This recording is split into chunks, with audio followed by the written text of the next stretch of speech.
اللہ رب العالمین والصلاة والسلام علی خاتم الانبیاء والمرسلین اما بعد فاعوذ باللہ من الشیطان الرجیم بسم اللہ الرحمن الرحیم۔ لباس کے بارے میں ہمارے جو سنتیں ہیں اور اس کے بارے میں جو آداب ہیں اس کا بیان چل رہا ہے۔ اتنا لباس جس سے ستر عورت ہو جائے، ستر عورت ہو جائے کا معنی جس سے ہمارے وہ اعضاء جن کا چھپانا لازم ہے،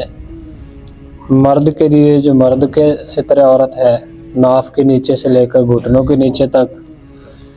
اور عورت کے لیے جو عورت کا ستر عورت ہے یعنی اس کا منہ ہے، چہرہ ہے، دونوں ہاتھوں کی تھیلیاں اور دونوں پاؤں کے تلوے، اس کے علاوہ اس کا تمام بدن ستر عورت ہے۔ تو اتنا لباس جس سے ستر عورت ہو جائے اور گرمی سردی کی تکلیف سے بچے فرض ہے، اور اس سے زائد جس سے زینت مقصود ہو، اور یہ کہ جب اللہ عز و جل نے دیا ہے تو اس کی نعمت کا اظہار کیا جائے، یہ مستحب ہے۔ خاص موقع پر مثلاً جمعہ یا عید کے دن عمدہ کپڑے پہننا مباح ہے۔ اس قسم کے کپڑے روز نہ پہنے کیونکہ ہو سکتا ہے کہ اترانے لگے، یعنی جس طرح کہ جمعہ یا عیدین پر بندہ عمدہ کپڑے پہنتا ہے، اب روزانہ فرمایا کہ نہ پہنے۔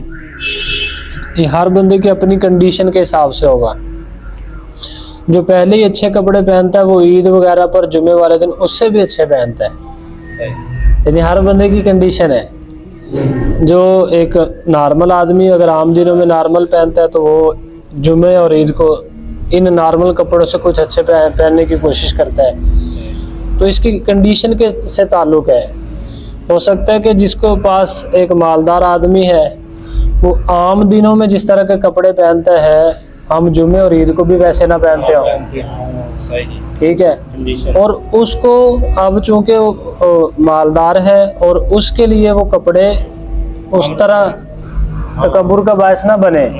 کیونکہ وہ جمعے اور عید کو اس سے بھی اچھے پہنتا ہے، تو یہ اس کے لیے ایک نارمل لباس ہو جائے گا۔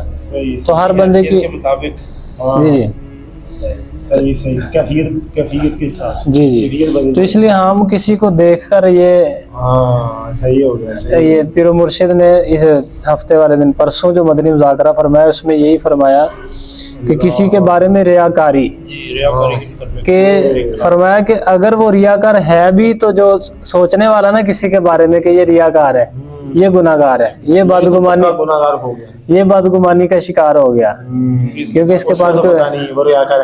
آلہ نہیں ہے اس کے پاس کہ ریاکاری اس نے کی ہے یا نہیں کی۔ جائز چیز کو مباح کہتے ہیں جس کے کرنے یا نہ کرنے میں ثواب نہ ہو بغیر اچھی نیت کے، اور نہ کرنے میں گناہ نہ ہو۔ مباح کام جو ہے اچھی نیت سے ثواب بن جاتے ہیں، یہ ہوتے ہیں مباح۔ مطلقاً اس کا حکم یہ ہے کہ اگر اچھی نیت موجود نہیں ہے تو کرنے کا کوئی ثواب نہیں ہے اور نہ کرنے پر گناہ نہیں ہے۔ اس قسم کے کپڑے روز نہ پہنے کیونکہ ہو سکتا ہے کہ اترانے لگے، اور غریبوں کو جن کے پاس ایسے کپڑے نہیں ہیں نظر حقارت سے دیکھے، لہٰذا اس سے بچنا ہی چاہیے۔ اور تکبر کے طور پر جو لباس ہو وہ ممنوع ہے، وہ چاہے کسی بھی دن ہو،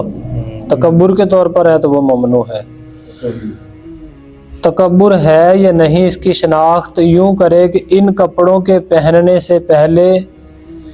اپنی جو حالت پاتا تھا اگر پہننے کے بعد بھی وہی حالت ہے تو معلوم ہوا کہ ان کپڑوں سے تکبر پیدا نہیں ہوا۔ اگر وہ حالت اب باقی نہیں رہی تو تکبر آ گیا۔ کپڑے پہنے ہیں تو اب تھوڑا سا کپڑے بھی پھولے ہوئے ہیں تو اندر سے بھی پھول رہے ہیں، پہننے والا جی جی خاص اور ایسا کوئی کلف دے تو پانے جیسے کلف لا کے تو یہ دیکھیں جی